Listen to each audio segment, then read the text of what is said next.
Hello. Thanks for joining. My name is Samuel 8. I'll be your guide today. Thank you for coming to the Way to Life. Um, we're going to pick up where we left off last time talking about the seed war. And the reason why we're focusing on the seed war is very, very simple. In order to understand the book of Revelations, the final cataclysm of world events that's happening right now before our eyes, you have to understand the war, right? And the war was declared by the Creator. It wasn't declared by anyone on the earth. It was declared by him. He said, I'm going to put enmity between the seed of the woman and the seed of the serpent. This is a perpetual war that never ends, right? There was a battle that took place where the head of his head was crushed, and the heel of the seed of the woman was bruised, the Messiah, but that didn't end the war, right? The war just got started even harder and hotter after that took place. And so basically, we as the followers of Yahusha, we now are in this war, whether we like it or not, right? So I want to pick up real quick and talk about something that I didn't really hit on too hard last time. I want to just quickly go into it. Promise if you give me 10 minutes, you'll be blessed. So I want to talk real quick about what happened in heaven, right? Slow it down. Let's look at it real quick and just say, hey, what was going on, right? So you're in a perfect place. There's no conflict, there's no battle, there's no hunger, no starvation. Um, Everything was perfect. It was so perfect that even the ground was made out of pure gold, right? It looked like a sea of glass. Imagine this, the whole ground, for as far as you can see, not 10 karat gold, but the good stuff, 24 karat or even higher than that, if they can make it that way. I'm not even sure. They had sapphires, they had jaspers, emeralds, diamonds, diamonds. Imagine diamonds being in the walls, right? Just imagine this place, right? And if you're from South Florida, there's no humidity in heaven. Perfect climate. You're in the presence of the creator and everything is beautiful beyond understanding, human reasoning. Just it's flawless. The original sin. The lie spoken in the garden was not born in the garden. It started in heaven. It was conceived in the mind and in the heart of the most beautiful angel that was created. I need to slow down and say that again. The serpent did not invent the deception. He just repeated it in the garden. He was a repeat. It was a rinse and repeat, a broken record. He knew that if he fell because of his desire to be more, he thought maybe everybody wants that. Everybody wants to be God. And it's true. Think about it. Since the beginning of time, man has been trying to replace the creator with anything, with evolution, with science, with just not believing anything. Nothing but him. We don't want him. Reason we don't want him is because we know with the acceptance of Yahuwah, there's a responsibility and requirements. Like when you come to understand that you were created, the next understanding is what was I created for, and then what is required of me, and that's the question where responsibility comes in, and we don't want that. We just want to do what we want. We want to be our own gods, right? So that's what Lucifer wanted. Let's quickly touch these five I wills real quick, and then we'll be done. Isaiah 14 and 13 says, you know what? I'm going to ascend into the heavens. Number two, I am going to exalt my throne above the stars, meaning I'm going to be higher than the creator himself. I will sit also upon the mount of the congregation. Let that sink in. I want to be in the highest point in the congregation. Nobody higher than me, not even Yahuwah himself. I will ascend above the heights of the clouds. I will be like the Most High. That's what he said.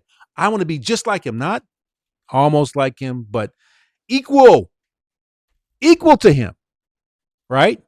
We're talking about pride of an order that has never been seen before. And the same lie happened in Genesis 3 and 5. You shall be just like Elohim. Go ahead and take a bite. It didn't take much. It's one bite. Tastes good. One bite. One bite. That's all it took. One bite. And when they took that bite, that act of disobedience, that act of rebellion, did a couple things. Number one, they didn't know it, but they switched allegiances. They changed fathers. They were following Abba Yahuwah, and everything he said, they obeyed. Now they're obeying the serpent, which is the fallen angel. And now he is their Abba. He is their father. In Romans, it says that. I think it's Romans 6:16. Whoever you obey or serve becomes who you obey and give your allegiance to. Right? Because Yahuwah is not going to be mocked. You can't serve him and serve another mighty one. You have to serve him alone. He's exclusive, monogamous. You cannot have another creator. Now, let's slow this down real quick. When they switched creators, now their new father is Lucifer. And what happened to them? Their entire DNA, their bodies changed. They were created to live forever. They had incorruptible bodies. A human body cannot live forever, but they had a different body. And all of a sudden, what happened? Romans 5:12 says, wherefore, as by one man, Adam, sin, you replaced him. We replaced him. We became the worshipers. The Father seeks worshipers. In this earth realm, we became the choir. We became the ones that are giving him his glory and worship. And that was Hallel's job. And what is his job now? According to John 10:10, the job of the adversary is to do three things. He's got three gears. I'm going to steal from you first. Then I'm going to kill you. That's the natural death. Then I'm going to destroy you, which is the permanent death in the lake of fire. I'm going to kill, first gear. I'm going to steal, first gear. Then I'm going to kill, take your life. And then now I'm going to destroy you. Destruction is forever.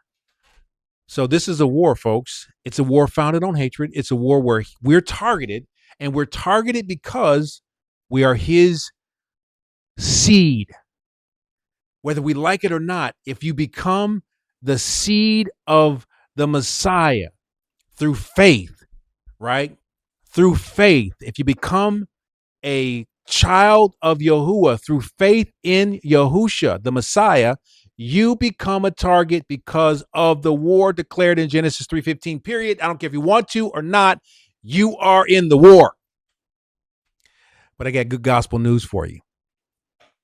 We're going to go into Revelations probably in the next episode, and we're going to talk about how the Seedline war was won consistently over and over and over again, where the enemy tried to destroy the seed of the woman, the church, the believers, the kings, the royal seed line through the house of David multiple times and failed. How he tried to destroy the followers, the Yahudim, multiple times and failed. And it's all about stopping the one seed of the woman from coming. Next time. Thank you.